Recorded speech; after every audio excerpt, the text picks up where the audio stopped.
안녕하십니까, 이송수의 증시 토크입니다. 자, 어제부터 해서 8월 13일 옵션 만기일부터 해서 자, 오늘까지 시장이 좀 조종세가 나오고 있습니다.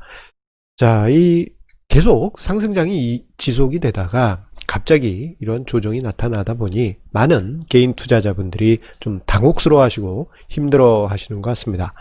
자, 그런데요, 우리가 이 점을 좀 알아두셨으면 합니다. 자, 무엇이냐? 자, 강세장이 지속되는 가운데에서도 한 번씩 시장은 숨을 골아주는 조정장이 언제든지 나타날 수 있다라는 점입니다. 자, 그런데 그러한 조정장이 있을 때 강세장은 더 오래, 더 길게, 더 멀리 나아갈 수가 있습니다. 자, 우리 주식 투자 처음 하신 분들은 이 점에 대해서 의아하게 생각하실 수 있는데요. 제가 오늘 설명드리는 부분을 이해를 하신다면 오히려 강세장 속에서 나타나는 조정장을 반갑게 맞이하실 수 있을 것입니다. 자, 오늘도 구독, 좋아요 버튼을 누르시고 영상 함께 시작하시기 바랍니다. 자, 어제와 오늘 조정이 갑자기 찾아왔죠. 어제 같은 경우 옵션 만기일에 따른 어떤 일시적인 수급 왜곡, 수급 공백으로 인해서 장중에 크게 흔들렸습니다. 어제 장중에 보면 정말 이유도 없이 장 마감 직전에 쭉 하락했다가 반등이 나왔습니다만 코스닥의 낙폭이 워낙 컸다 보니 투자자분들이 당혹스러워 하시는 그런 모습들을 많이 보았습니다. 이게 혹시 심각한 문제가 발생한 거 아닙니까? 라고 공포에 빠지시는 분들도 계시고 여러 가지 이제 상상과 이유들이 등장을 했는데요. 일시적인 여러 가지 이제 수급 공백과 수급 왜곡이 옵션 만기일라는 그 어떤 시점의 특성상 발생했던 것입니다. 자, 그리고 오늘도 시장 전반적으로 조금 무겁게 흘러가고 있는데, 자, 오늘 같은 경우에는 좀 구체적인 이유들이 하나하나 등장하고 있어요. 우리나라의 코로나 확진자 수가 세 자릿수로 늘어나면서 이것도 또 다른 어떤 불안감이 되는 게 아닌가라는 우려감이 반영이 되기도 하고, 그리고 한편으로는 증시의 피로감이 고조된 게 아니냐 이렇게 해석하는 쪽도 있습니다. 그래서 매물 출회가 나오는 것이다 라고 그렇게 이야기하신 분들도 많이 계실 겁니다. 그리고 또 한편으로는요, 자, 오늘이 2분기 실적, 상반기 실적 발표 피크일입니다. 그래서 예상보다 나쁜 실적을 발표하는 기업들 같은 경우에는 이거 뭐야 하면서 주가가 한 번씩 꿀렁할 수 있고요.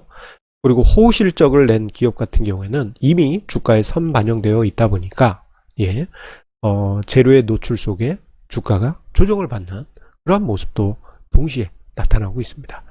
자, 그리고 한편으로는 좀 경계심리, 또 이게 무슨 경계심리냐면은 2분기 실적 발표를 앞두고 혹시나 모르니까 일단 살짝 발 빼고 있을까? 이런 경계심리도 있을 거고요.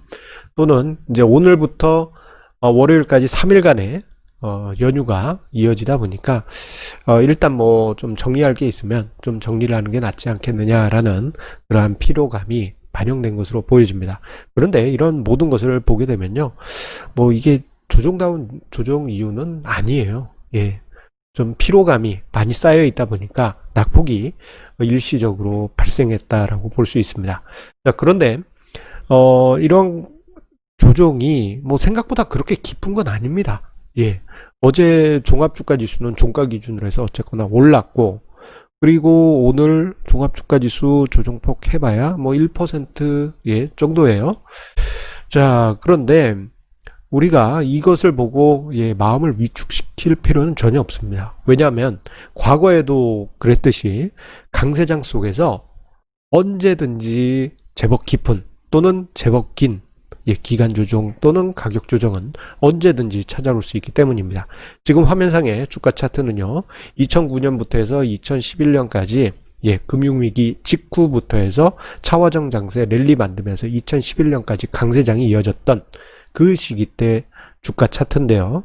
자, 이게 좀 표현을 하자면, 좀 과하게 표현하자면 1000포인트에서 2200포인트까지 상승한 그 기간입니다. 엄청난 상승률이었죠. 자, 이 기간 강세장이었으니까 매끈하게 그냥 매일같이 상승했을 거야 라고 생각하시겠지만요. 이때도 시장은 제법 깊은 조정이 수시로 있었고 그런 과정에 꿀렁꿀렁하면서 시장은 상승했던 것입니다. 자, 보시게 되면 2009년 3월 정도에 지수가 15% 가까이 조정을 받았고요. 그리고 2009년 중반 정도에 5%의 조정폭으로 해서 제법 긴 기간 2달 가까이 조정이 있었습니다. 그리고 연말에도 지수가 상승하는 가운데에서도 10%의 조정이 있었고 2010년에도 10%대의 지수 조정 2차례에 걸쳐서 있었습니다. 그럼에도 불구하고 시장은 꾸역꾸역 하면서 상승을 했어요. 2011년에도 마찬가지입니다. 자, 2011년 8월 쇼크가 오기 직전까지 8% 수준의 조정폭은 2차례에 걸쳐서 8월 직전에 있었습니다. 자, 이러한 것을 감안해 본다면 자, 강세장 속에서도 조정장은 언제나 동반되어 왔다라는 것을 우리가 확인할 수 있어요. 자, 그런데 이러한 조정이 있게 되면요, 시장에 긍정적인 효과를 가져다 주게 됩니다. 자, 어떤 긍정적인 효과를 가져다 주느냐? 자, 여러 가지가 있겠지만 5가지로 정리를 해봤습니다. 첫 번째로는요, 잠재적인 차익 실현 매물을 정리하게 됩니다. 자, 주식시장에는 이런 말이 있어요. 눈물을 흘리고 싶을 때 뺨 맞았다. 그런 말이 있습니다. 이게 무슨 얘기냐면, 조정이 필요한 시점에 어떤 악재가 툭 튀어나와가지고 시장의 조정 빌미가 되어 주었다라는 것입니다. 어쨌거나 시장이 어느 정도 크게 상승하게 되면 투자자들이 수익을 확정짓고 싶은 본능이 있을 수밖에 없죠. 그래서 잠재적인 매물 압박이 쌓여가는데 이게 어떠한 이슈가 터짐으로써 매물이 쏟아지는 그러한 효과가 나타나게 되고, 이러한 차익 실현 매물이 나오게 되면은 시장이 가벼워집니다. 마치 어깨 위에 무거운 추를 이렇게 메고 가면서 얘네들 이거 언젠가는 이게 떨궈 버릴 것 같은데 했는데 작은 빌미로 해서 시장 조정과 함께 이 추를 다 떨궈 버리는 겁니다. 그럼 몸이 가벼워지게 되죠. 그리고 그 다음에 시장이 다시 힘을 내서 달릴 수가 있습니다. 그리고 두 번째로는요, 이거는 1번하고도 비슷한 부분인데, 과도한 신용융자와 비투에 대한 부담이 완화될 수가 있습니다. 최근에 이제 신용융자 잔고가 급증한 부분은 분명 시장의 부담이에요. 시장이 살짝 조정받게 되면 이 B2 투자자금, 신용융자를 통한 B2 투자자금은 공포감 속에서 투매를 할 수밖에 없습니다. 오늘 코스닥 시장이 제법 깊은 낙폭이 발생한 이유가 빚을 이용한 레버리지 투자자금이 시장이 조금만 하락해도 이러다 큰일 나겠는데 하면서 일단 매도를 통해서 손실을 최소화하거나 또는 손실을 확정짓거나 이익을 확정짓는 그런 매도가 나오기 때문입니다. 그리고 이 과정에서 부담이 신용융자 등의 B2 자금의 부담이 줄어들게 되면 시장은 더 가볍게 움직일 수 있는 것이죠. 이 부분은 1번, 2번 비슷한 부분이 있다 하겠네요. 자, 이거 우리 묶어서 생각하겠습니다. 자, 그리고 3번, 4번도 묶어서 생각할 수 있는 부분인데요. 주식시장이 일방적으로 상승하게 되면요, 경기나 기업 실적하고 괴리가 만들어지게 됩니다. 주가가 경기나 기업 실적에 비해서 앞서가는 그러한 부분이 있는 것은 맞습니다만, 이게 앞서가는 것도 정도가 있지 너무 과도하게 앞서가게 될 경우에는 이게 이제 우리 강아지 산책시키기 이론하고도 비슷한데, 산책 나가면 강아지들이 멀리 막 이렇게 가잖아요. 그러다가도 주인하고 너무 멀어지게 되면 다시 주인한테로 달려오게 됩니다. 자, 이런 효과가 주식시장에서도 나타나게 돼요. 자, 그래서 경기와 기업 실적과의 괴리가 커진 상황에서 이거 너무 많이 벌어졌는데 하면서 다시 증시가 조정을 받게 되면 그 괴리도가 축소가 되게 되고요.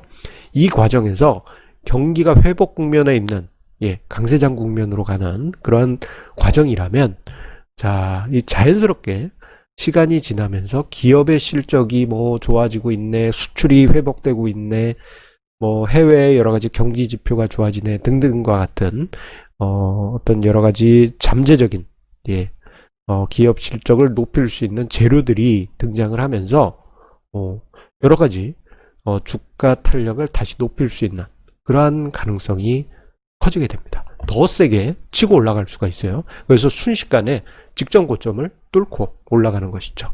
자, 그리고 다섯 번째로 예, 긍정적인 부분은요. 일방적으로 시장이 상승하게 되면요. 주도주만 상승하게 됩니다. 가는 종목만 간다는 이야기예요. 이러면은 이제 차별화 장세가 나타나면서 여러분들 최근에 느끼셨지만 좀 이제 소외되는 느낌. 난 분명히 좋은 종목을 샀는데 이게 주도주에서 멀리 떨어졌다고 해서 주가가 안 움직이는 예, 그러한 일들이 벌어지게 됩니다. 하지만 이렇게 조정이 벌어지게 되면요. 주도주를 중심으로 해서 낙폭이 제법 크게 발생해요.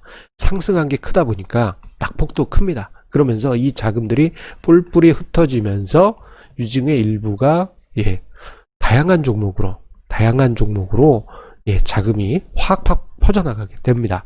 그래서 매기가 확산되면서 다양한 종목들이 상승할 수 있는 여지가 커지는 것이죠. 자, 따라서 이렇게 이제 우리가 정리를 해볼 수 있을 것 같습니다. 조종장을 마주할 때 예, 저는 긍정적으로 봅니다. 왜냐? 앞서 언급드렸던 5가지 이유도 있지만 이런 부분으로도 비유를 드릴 수 있을 것 같아요.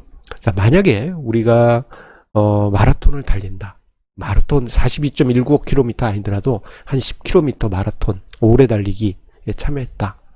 그런데 그 마라톤에서 달리기를 할 때 마치 100m 달리기처럼 전력 질주를 한다면 이렇게 막 전력 질주를 한다면 어떻게 되겠습니까?